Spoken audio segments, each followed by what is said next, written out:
merdeka, atau kata sederhananya adalah bebas. Nah, bebas di sini ketika seseorang itu bebas melakukan apa yang dia inginkan dan menjadi sesuatu yang dia inginkan. Sama halnya seperti Indonesia saat merdeka.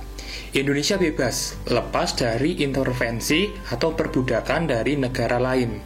Dan waktu itu Indonesia boleh menapaki jalan yang ditentukannya sendiri tanpa dipengaruhi oleh negara lain. Nah, memasuki bulan Agustus 1945, kekalahan Jepang sudah di depan mata. Nah, hal itu diperparah dengan dibomnya dua kota Jepang, yaitu Hiroshima pada tanggal 6 Agustus dengan bom nuklir bernama Little Boy, Nagasaki pada tanggal 9 Agustus 1945 dengan bom nuklir bernama Fat Man. Nah, sebenarnya di bomnya dua kota tersebut, Jepang sebenarnya masih ingin bertahan. Namun ada sesuatu yang di luar rencana. Nah, di luar rencananya tersebut adalah serangan dari blok komunis. Nah, tadi kan Perang Dunia II itu kan antara blok sekutu dan blok fasis. Nah, blok komunis itu kayak adem-adem aja. Tapi tahu-tahu blok komunis itu menyebarkan serangan ke berbagai negara. Contohnya di Korea. Dan juga waktu serangan di Korea ini sangat dihindari Jepang. Nah, supaya menjaga Jepang tidak jatuh ke blok komunis, akhirnya Jepang memutuskan untuk menyerah ke tangan sekutu. Karena kalau ketika Jepang itu jatuh ke tangan komunis, kedudukan kekaisaran Jepang itu menjadi terancam. Nah, berita terdesaknya Jepang didengar oleh salah satu orang yang melakukan perlawanan gerakan bawah tanah, yaitu Sultan Syahrir, yang akhirnya menyampaikan kepada orang-orang di gerakan bawah tanah tersebut, yang kebanyakan diisi oleh para pemuda.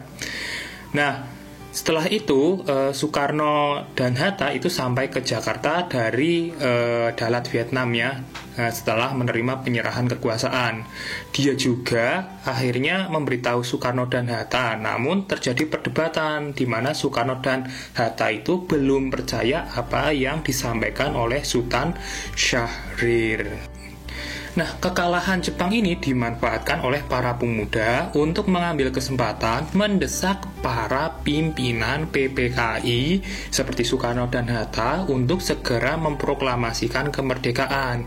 Kenapa? Karena ketika bangsa Indonesia melakukan proklamasi sendiri, maka itu akan memudarkan anggapan bahwa negara Indonesia itu adalah negara bentukan Jepang. Jadi ketika Jepang itu kalah dan menyerahkan kekuasaan kepada sekutu, itu tidak bisa karena Indonesia itu adalah negara yang merdeka sendiri. Itu adalah anggapan para pemuda. Nah, para pemuda ini melakukan rapat di lembaga bakteriologi, yaitu di Pegangsaan Timur. Yang setelah rapat itu mereka akhirnya menemui Soekarno. Nah, namun ketika mereka menemui Soekarno itu terjadi perdebatan di mana golongan tua yaitu Soekarno dan Hatta menolak putusan para pemuda untuk segera melakukan proklamasi. Karena ketika melakukan proklamasi tanpa persetujuan Jepang, nanti ditakutkan ada pertumpahan darah karena posisi tentara Jepang itu masih banyak di Indonesia. Dan mereka lebih memilih jalur rapat PPKI pada tanggal 16 Agustus dan proklamasinya tanggal 24 Agustus sesuai perintah Jepang. Hal itu yang membuat akhirnya para pemuda berniat untuk mengamankan Soekarno dan Hatta supaya tidak ikut rapat PPKI pada tanggal 16 karena untuk menghindari pengaruh Jepang terhadap Soekarno dan Hatta, dan mereka akhirnya membawa ke Rengas Dengklok, Karawang. Nah, tidak ikutnya Soekarno dan Hatta membuat salah satu anggota PPKI yaitu Ahmad Soebardjo curiga, dan kecurigaan itu tertuju kepada para pemuda. Dan akhirnya Ahmad Soebardjo itu bertemu dengan para pemuda. Waktu itu yang ditemui adalah Wikana. Setelah terjadi perdebatan, akhirnya Ahmad Soebardjo diberitahu bahwa Soekarno dan Hatta itu berada di Rengas Dengklok, seperti itu. Dan waktu itu juga akhirnya Ahmad Soebardjo menjemput Soekarno. Dan supaya diperbolehkan oleh para pemuda yang menjaga Soekarno, Ahmad Soebardjo itu memberikan jaminan bahwa besok pada tanggal 17 Agustus akan dilakukan proklamasi. Dan waktu itu juga Soekarno dan Hatta sudah percaya bahwa Jepang itu sudah kalah. Nah, Soekarno dan Hatta itu sampai ke Jakarta pada jam 5. Nah, setelah itu mereka menemui untuk meminta persetujuan proklamasi. Namun ditolak karena Jepang sendiri sudah ingin menyerahkan Indonesia ke tangan sekutu.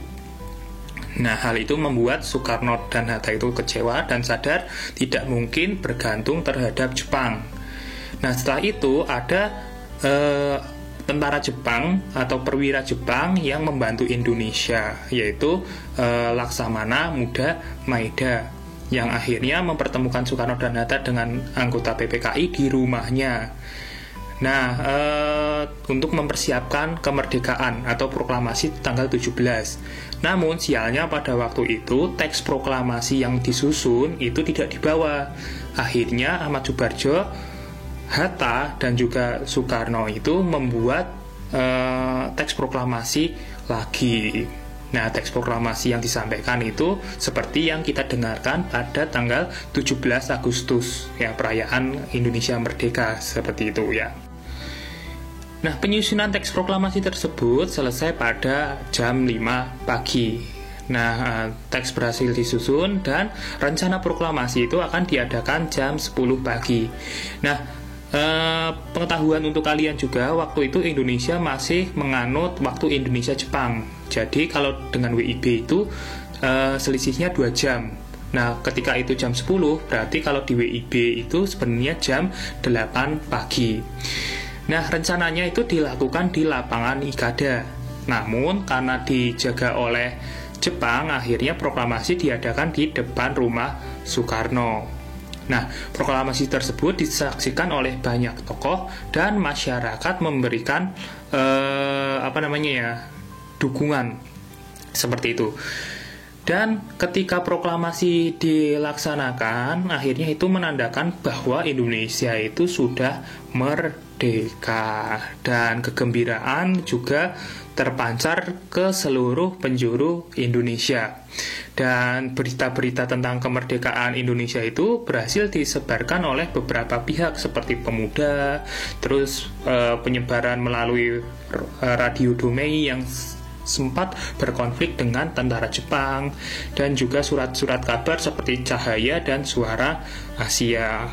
Nah, setelah itu Indonesia juga mendapatkan dukungan dari berbagai raja di Indonesia seperti Hamengkubuwono ke-9 dan juga raja dari Siak dan Indragiri yang memberikan modal awal untuk Indonesia merdeka. Nah, namun setelah Indonesia merdeka itu masih banyak jalan terjal yang akan dilalui. Seperti apa? Nanti kita bahas di pertemuan selanjutnya. Nah, mungkin sekian untuk materi kali ini. Terus pertanyaannya adalah, jelaskan maksud dan tujuan para pemuda menculik Soekarno ke Rengas Dengklok. Sekian untuk video kali ini. Wassalamualaikum warahmatullahi wabarakatuh dan sampai jumpa.